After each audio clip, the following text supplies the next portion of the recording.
Bonsoir et bienvenue dans Debug Mode. Ça faisait longtemps qu'on n'avait pas fait de soirée spéciale consacrée à une grande série de jeux vidéo. Cette fois-ci, c'était consacré à un créateur, Monsieur Kishimoto. La dernière fois qu'on avait fait ça, c'était il y a 2 ans, avec la soirée Monkey Island. Et là, en fait, l'occasion, c'était déjà parce que c'était les 25 ans de Kunio-kun, le jeu de baston qui a précédé Double Dragon, créé par Monsieur Kishimoto. Monsieur Kishimoto, en fait, c'est, comme il l'explique un petit peu dans la soirée, c'est une ancienne racaille. Donc là, on imagine bien une ambiance un peu GTO, avec les racailles, avec les longs uniformes scolaires qui parlent comme des voyous. Et lui, il a vraiment vécu ça à l'époque de Space Invaders, etc. Donc c'était, pour moi, quelque chose d'assez exotique et je voulais vraiment en savoir plus. Et une rencontre suivante, ça m'a permis d'en savoir un peu plus et sa vie était tellement intéressante, était tellement passionnante et amusante à bien des aspects que j'ai voulu en faire une biographie. Et je suis donc en train de rédiger une biographie sur sa vie totale, complète, qui sera évidemment beaucoup plus précise que ce qu'on a vu ce soir en 2 heures. J'ai décidé de parler de Monsieur Kishimoto à No Life parce que je savais qu'Alex était un grand fan de Double Dragon.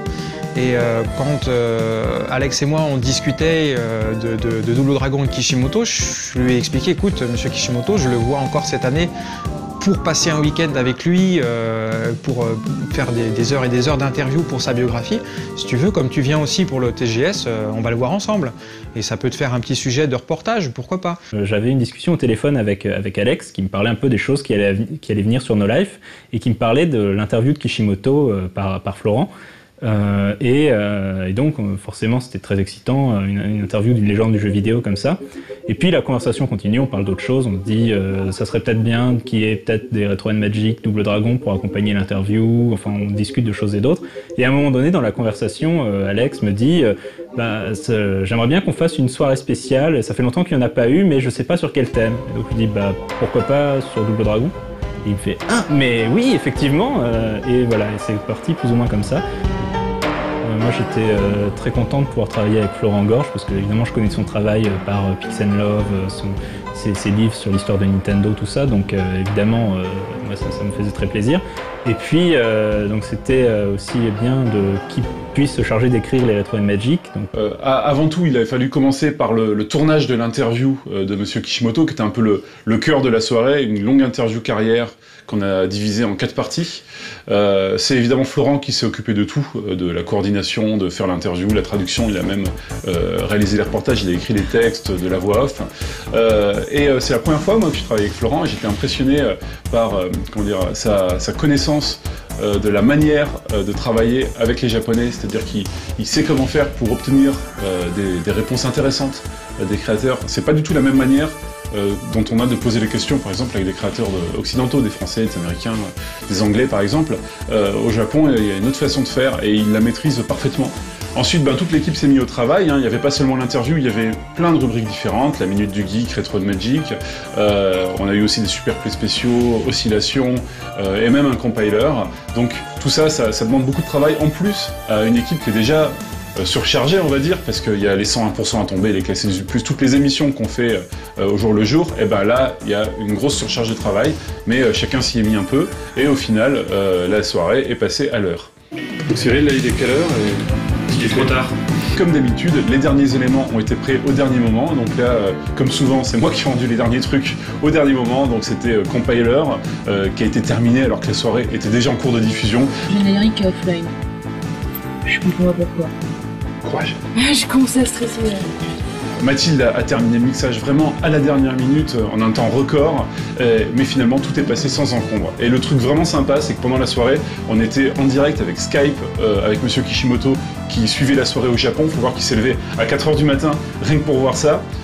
Alexがこれ撮ったのを今またモンタージュ編集してこの番組を上げますんで。 Bon, c'est l'anniversaire de Kunio-kun, donc on va peut-être lui souhaiter un joyeux anniversaire. Joyeux anniversaire, Kunio-kun. Joyeux anniversaire. j'essaie de lui expliquer ce qui se passe à l'écran, ce qui se raconte aussi à l'écran, et ça lui permet de suivre plus facilement en direct. Et pour la petite anecdote, pendant qu'il était en train de regarder, il y a eu un tremblement de terre au Japon. On a vu la caméra bouger, puis lui qui rigolait derrière, ça tremble chez moi. Donc voilà, un petit tremblement de terre en live. J'ai démonté le plateau d'Extra Life pour faire un duplex sur Skype. Comme ça, en fait, il a No Life et nous qui regardons No Life. On a l'image de nous qui rentre dans le mélangeur qu'on utilise pour Extra Life. Il y a l'image de la Freebox qui rentre dans le même mélangeur. Donc le tout fait un picture-in-picture, c'est-à-dire qu'il y a l'image de la chaîne avec nous en incrustation.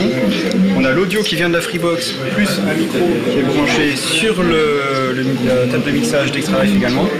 Le tout part dans cette caméra qui sert de transcodage qui rentre en FireWire là-dedans et qui passe au final dans Skype. Skype, MSN, ICQ. J'ai de très bons souvenirs en fait des moments passés avec Monsieur Kishimoto, notamment un des week-ends passés chez lui.